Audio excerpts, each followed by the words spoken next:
Hey y'all, welcome back to my channel. Do you guys ever feel like your brain's like on overload? When you can't sit still without reaching for your phone every couple of minutes? Or do you put on a movie or a show and find yourself scrolling at the exact same time? Yeah?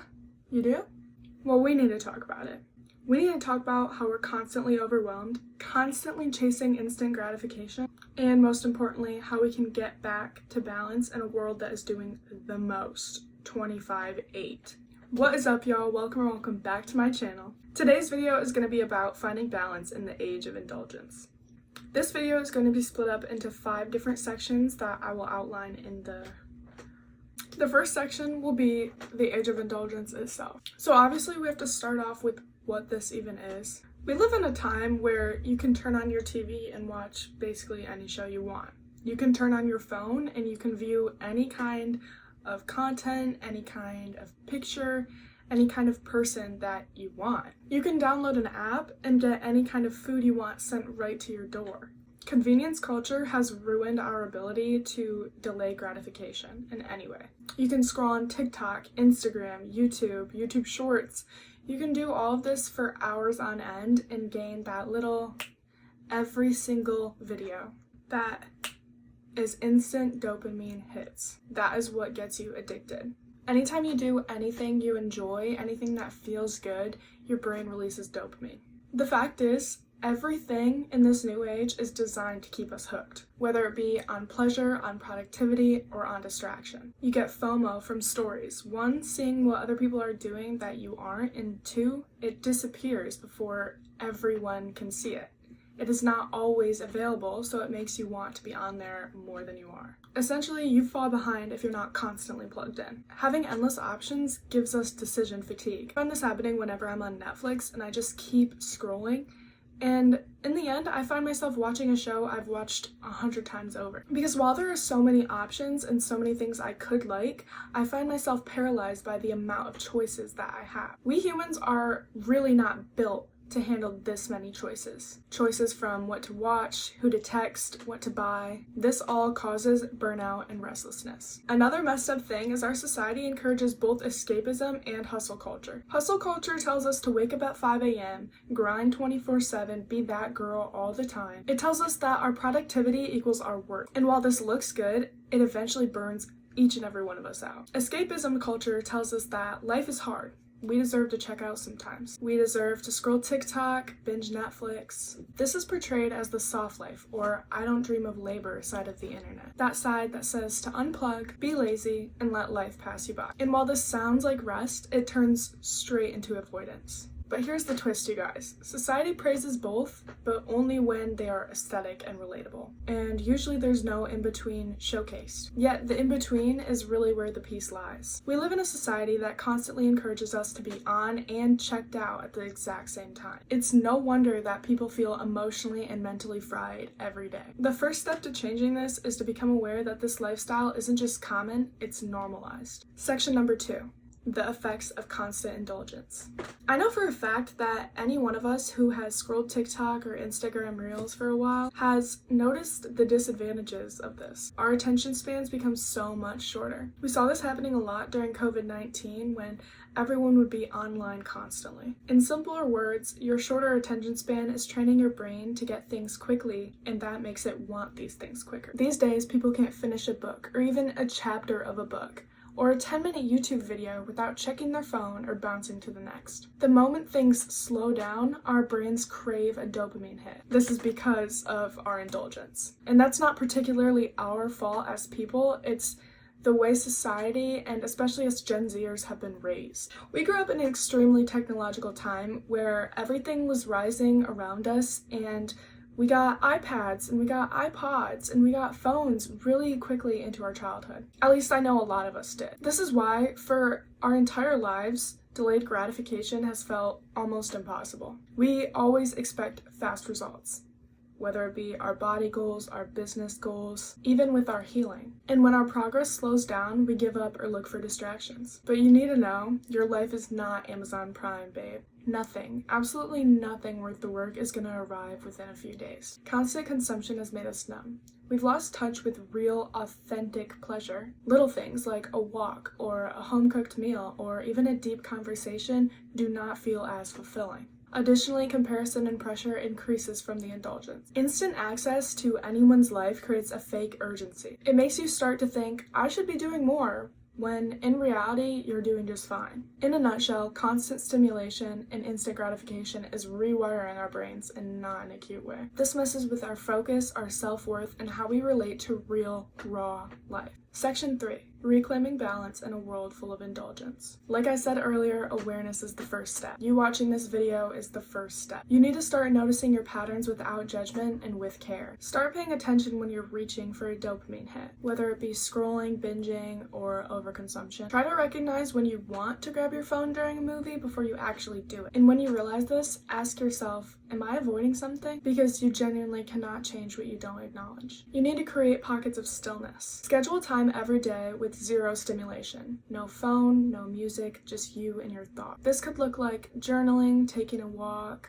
sipping tea and looking out the window. It could even look like praying or meditating. These small, slow moments help recalibrate your nervous system. Your brain needs silence the same way your body needs sleep. Start to practice delayed gratification. Pick one thing you really want, and instead of buying it right away, posting about it, talking about it, just wait. Get used to building toward a goal slowly. Whether it's fitness, saving money, or a creative project, track your progress instead of craving perfection. Studies do show that visual progress on a paper or on a website creates more brain stimulation to make you want to keep going. Let the satisfaction come from the progress and not just from the reward. Another thing you need to do is create your inputs. Clean your digital space. Unfollow people who make you feel behind or less than. Follow people who inspire you, uplift you, and be selective with what you consume. Your feed ultimately becomes your mental flow. Your algorithm becomes your attention. Guard this like it's sacred, because it is. Start finding the joy in the slow, quiet parts of your life. Your morning routine, making coffee, washing your face, folding laundry,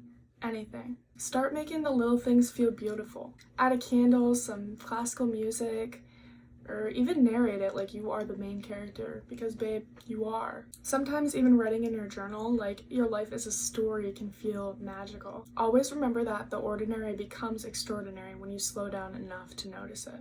Another thing you gotta do is set tech boundaries. It can be as little as no tech mornings or setting an app timer. Keep your phone out of reach when you're working, eating, or sleeping. Try to replace a scroll session with a feel-good habit, such as stretching, working out, or deep breathing. And remember, discipline is not punishment, it's protection. All in all, you can have fun, you can indulge, you can scroll, you can live, but it's all about intentionality and boundaries. You don't need to completely quit social media or never eat a cookie again. You just need to stop letting everything around you control your attention, your time, and your self-worth. Section 4. Building a better relationship with discipline. In your brain, you need to reframe discipline from punishment to power. Since forever, we've been conditioned to associate discipline with harshness, control, or punishment. Wake up early and go for a 3-mile run. Exercise every day, and if you miss a day, go extra hard the next one. We need to present to ourselves a new definition of discipline. We need to recognize that discipline is a form of self-respect, not self-restriction. And listen to this. Discipline is not the enemy of freedom. Discipline is the pathway to freedom. Personally, during the summers, I tend to feel pretty lost. Before I was working, I kind of just would float around, do whatever. And while this is good sometimes, it didn't make me feel fulfilled. I've realized that when I don't have some sort of schedule or something to do, I end up getting into trouble or going back on the goals I've made for myself. In a way, this structure frees me. Also recognize that discipline is different from hustle culture. Hustle culture is difficult and it promotes burnout, working till you can't work any longer. Healthy discipline is doing things because you care for yourself. If you miss a day or two, you don't hate yourself because of it. Because you're human, you make mistakes. You are not going to be perfect. Discipline says, I'll rest so I can show up better later. Hustle culture says, I'll burn myself out so I can show my worth. Constantly grinding leads to burnout and resentment towards your goals and imbalance with peace and work. We must be done mistaking burnout for success. And I want you guys to listen to this. The key is to start small and consistent. like with everything. Building discipline doesn't mean overhauling your life overnight. Try setting a 20-minute timer, removing distractions, and relying on your willpower to do something good for yourself, like tidying up, gratitude, or journaling. You could do this for even just 5 minutes. If you make small promises to yourself, you'll build and gain trust over time. In all reality, romanticizing the structure is key. Discipline doesn't have to feel rigid or cold. It can look like getting up earlier in the morning so you don't have to rush and stress, and you have more time to do what you want. Giving your day a rhythm brings peace, not pressure. I don't think of my schedule as a cage, but more as a canvas, illustrating where I'm going, how I'm gonna get there, and what I need to do in that time. That was a little woo-woo, but it's the truth. You honestly need to realize that discipline is a love language. Try to tie it back to self-worth. Tell yourself, I love myself too much to let every distraction, every urge, every excuse win. Keeping the commitments you make to yourself is an act of love and devotion. This is how you protect the 3 Ps. Your peace, your progress, and your potential. You honestly do not need to fight yourself anymore. You just need to start honoring yourself with structure, softness, and small wins every day. Section 5. Protecting your peace and designing an intentional life. Protecting your peace equals protecting your future. Let's face it, not everyone, everything, or every vibe should have access to you. A couple common energy leaks include over-consuming media, saying yes 24/7, and being available at everyone else's beck and call. And these leaks are not cute. They are not where we want to be, and they are not where we are going. You can tell on a person's body language, face, and vibe when they're lacking energy. Keeping these boundaries is how you keep your spirit sacred. You're not mean for protecting your time, you're wise. And if it costs you your peace, it's way too expensive.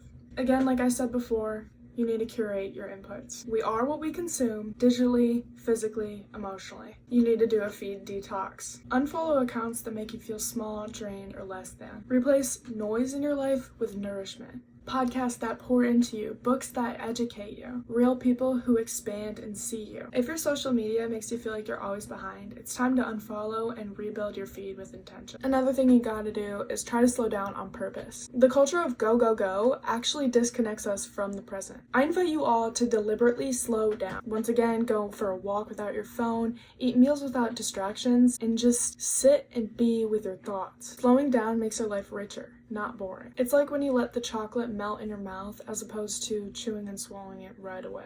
Stillness is not laziness, it is the portal to clarity. Another thing I wanted to mention is there's a big misconception about manifesting. This is that if you persist enough, whatever you think will become true. Whatever you want will arrive eventually. And while this could be true, it's just not that effective. If you want change, you want to be someone new, you need to adjust the way that you're living. You aren't going to make $5,000 a month if all you do is sleep and spend your money. You need to really align your life with your values. Ask yourself, what actually matters to me? What do I want my life to feel and look like? What do I value more, being seen or being fulfilled? I suggest exploring journaling prompts before you create your vision board. By figuring out what you really want in life, you can start living on purpose. One way I started living on purpose was starting this channel. I've had the dream forever, the ideas and the passion, but I just never started. But then I realized that if I want this life I dream of, the one that's so clearly meant for me, or else I wouldn't have this strong of an urge, I need to take action to achieve it. Going back to protecting your peace, romanticize the ordinary. Start writing love letters to life itself. Hug the trees around you. Smell the flowers. Dance around in your kitchen. You don't need luxury to feel rich. You need the presence of love. The key to romanticizing anything is to breathe, slow down, and recognize the beauty of the ant crawling on the ground. Even the fallen tree in the forest. Realize that this life is all connected and magical in some way.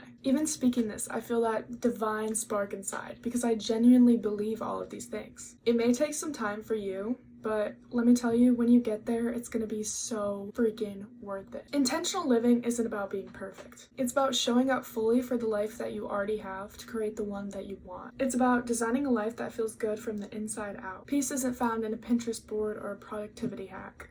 It's found in the quiet choices you make every day, to be present, to be you, and to be real. Remind yourself that you don't have to give up everything. All you need to do is become aware. I encourage you guys to take one small step this week towards balance. Just one. Remember that you don't need to numb out your life to enjoy. You're allowed to slow down, take a breath, and enjoy the little things again. Balance is the new luxury, babe. Alright, y'all, I know that was a lot. And the reason it was a lot is because I planned it out. So if you guys found this video helpful, if you liked anything about it, even if you disliked anything about it, please comment down below. Please leave a like, please leave a dislike. Either way, it's still engagement. As always, you are never in this alone. The only reason I didn't scroll on TikTok at school today is because the Wi-Fi wasn't working for it.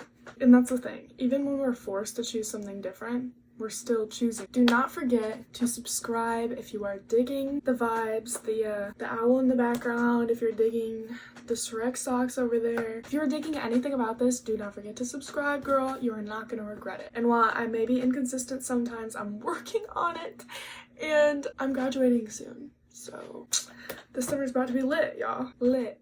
Anyway, I love you all. Thank you for watching, and comment the bird emoji if you watch this far, and tell me something that you are too indulged in, whether it be food, whether it be social media, could even be sleep. And then following that, tell me something that you are going to try that will help you distance yourself from that unhealthy indulgence. But yeah, thank you guys so much for watching, and I love you very, very, very much, and I'll see you in the next one.